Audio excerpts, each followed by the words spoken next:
আপনার কর্মপ্রচেষ্টার দ্বারা হাতের রেখায় পরিবর্তন হয়। যে ব্যক্তি যত বেশি কর্মপ্রচেষ্টা করে তার তত পরিবর্তন হয়, আর যে ব্যক্তি কম চেষ্টা করে কর্ডালিকা প্রবাহের মতো ডেস্টিনির দিকে তার জীবন এগিয়ে যায়। প্রথমেই আমি বলবো, আপনি প্রাইভেট সেক্টরে জব করেন বলেছেন, কিন্তু আমি মনে করছি না আপনার হাতটা প্রাইভেট সেক্টরে জব করার জন্য। এই হাতটা আমি ভালোভাবে দেখেছি, আপনার ডান হাত বাম হাত দুটো হাত যদি অ্যাভারেজ করা হয় তাহলে অবশ্যই এটা কোনো অংশে সরকারি চাকরির থেকে কম নয়। হ্যাঁ, যদি আপনি অবশ্যই চেষ্টা না করে থাকেন তাহলে সেটা আলাদা ব্যাপার। আর আপনার এজ এখন 45 ইয়ার, কিন্তু আমি মনে করছি না যে এটা প্রাইভেট সেক্টর বা খুব কম বেতনের হাত, এরকম নয়। কিন্তু আপনার হাতের যে রেশিও, সান এবং অন্যান্য যে রেখাগুলোর, তাতে কিন্তু মোটামুটিভাবে আমি মেডিকেল অফিসার বা এরকম ধরনের উচ্চ পদের বেতনের যে জবগুলো হয় সেই টাইপের জব কিন্তু আপনার হাতে আয় করার মতো। ভারতীয় মুদ্রায় মোটামুটি ধরুন যেটা 1 লক্ষ টাকার আশেপাশে অবশ্যই আপনার আয় হওয়া উচিত, এবং তার সাথে সাথে অবশ্যই ব্যয় হওয়া উচিত। কারণ আপনার শুক্রস্থান এবং রবি দুটো মিলে এমন একটা ব্যালেন্স তৈরি হয়েছে, সঞ্চয় হবে কিন্তু মনঃপূত হবে না। আচ্ছা, এবার চলুন আপনার হাতে ভেঙে ভেঙে একদম ছোট ছোটোভাবে আমি অর্থনৈতিক সম্ভাবনাগুলো বলে দিই।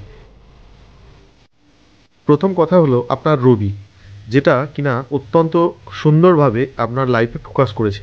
দেখুন, এখানে হচ্ছে দুটো রবি পর্বত বিকশিত হয়েছে, তার সাথে সাথে একটা স্ট্রং রবি রেখা যেটা কিনা নিচের দিকে নেমেছে।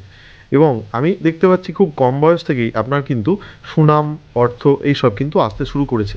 আপনার এজ এখন যদি 45 হয়, তাহলে আমি সেটা যদি মেনশন করতে হয়, এই এরিয়াটা হচ্ছে আপনার 45।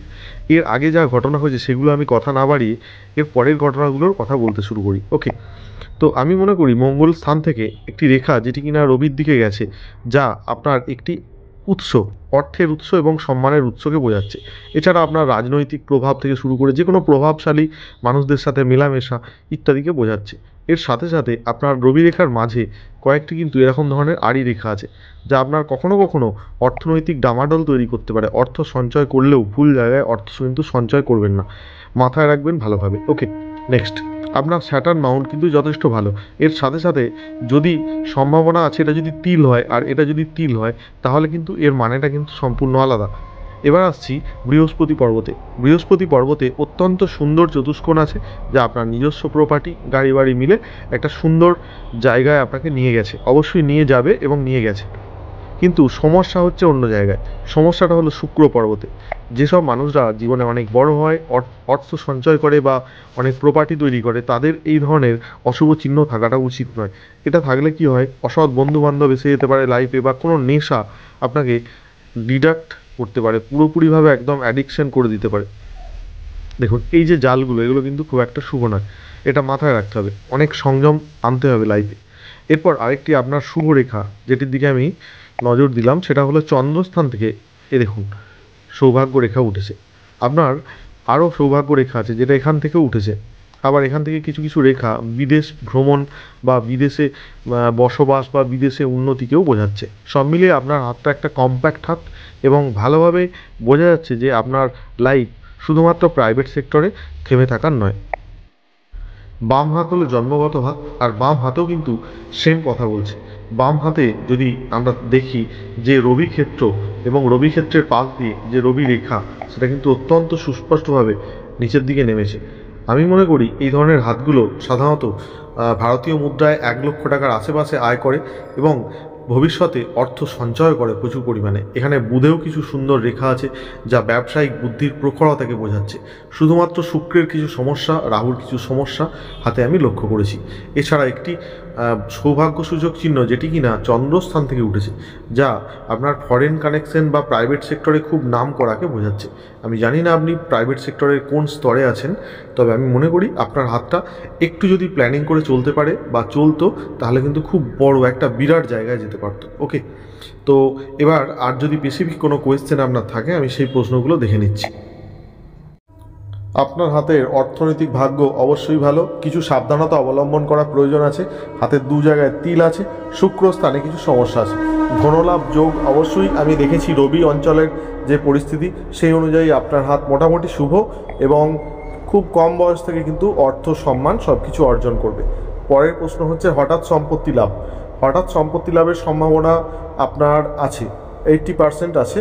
কিছু কিছু জায়গা আছে বুধ এবং রবিতে যেখানে কিছু কিছু অর্থ আসবে, তবে রাতারাতি কোটিপতি যোগ বা এরকম ধরনের কিন্তু সম্ভাবনা আপনার নেই। পরিশ্রমের দ্বারাই কিন্তু উন্নতি। তবে ফরেন কান্ট্রি থেকে কিন্তু আপনার ধন লাভ হতে পারে অথবা নাম হতে পারে, সুনাম। চন্দ্রস্থান থেকে এইভাবে যখন রবি রেখা সাথে ক্রস করে স্যাটার্ন লাইন, তখন কিন্তু এরকম ধরনের কিছু যোগ তৈরি হয়। আর বিয়ে দ্বারা লাভবান, দেখুন এটা তো বলতে পারছি না, বিবাহ রেখাটা তাহলে দেখতে হবে, আপনার বিবাহ রেখাটা বোঝা যাচ্ছে না ভালো। নেক্সট, পরের যে প্রশ্ন, ভবিষ্যতে অর্থনৈতিক ক্ষতির সম্ভাবনা। হ্যাঁ, অর্থনৈতিক ক্ষতির 2-3টে সম্ভাবনা আমি দেখতে পেয়েছি।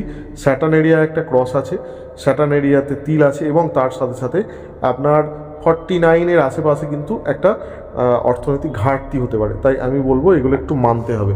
তার আগেও ছিল, তার আগেও 40-র আশেপাশে একটা ঘাটতি ছিল। এই জিনিসগুলো একটু সিরিয়াস হতে হবে, ভুল জায়গায় ইনভেস্ট যেন না করা হন। তো বন্ধুরা, এটা ছিল একটা পেড সার্ভিস। আপনারা যারা আমার ভিডিও নিয়মিত দেখেন অবশ্যই জানেন ফ্রি সার্ভিসও চালু আছে। ফ্রি সার্ভিসে প্রচুর মেসেজ জমে আছে, তাই শেষের দিক থেকে একেবারে প্রথমে যারা পাঠিয়েছেন সেইভাবে উত্তর দেওয়ার চেষ্টা করি। আর যদি আপনার কোনো গুরুত্বপূর্ণ টপিক জানার থাকে বা ভিডিও দরকার থাকে, অবশ্যই আমাকে কমেন্ট করে জানাবেন। সেই ধরনের টপিক নিয়ে এডুকেশনাল ভিডিও আনার চেষ্টা করব। আমি ছিলাম আপনাদের বন্ধু অ্যাস্ট্রোলজার ঘোষ। আর আমার যে বিভিন্ন টপিকগুলো আছে, আয়ু, স্বাস্থ্য, দুর্ঘটনা, চাকরি সংক্রান্ত, জীবন সংগ্রাম, প্রেম সংক্রান্ত, রিলেশনশিপ, বিবাহিতদের সমস্যা, লটারি যোগ বিচার, অর্থনৈতিক সম্ভাবনা, বিদেশ যাত্রা, উন্নতি যোগ, হবু ব্যবসায়ীদের জন্য বা ব্যবসা যারা করে তাদের জন্য, অথবা চাকরিজীবীদের জন্য, এরকম অসংখ্য প্ল্যান আছে। আপনাদের যদি কোনো প্রয়োজন হয় অবশ্যই হোয়াটসঅ্যাপ করতে পারেন। ধন্যবাদ, ভালো থাকবেন সবাই।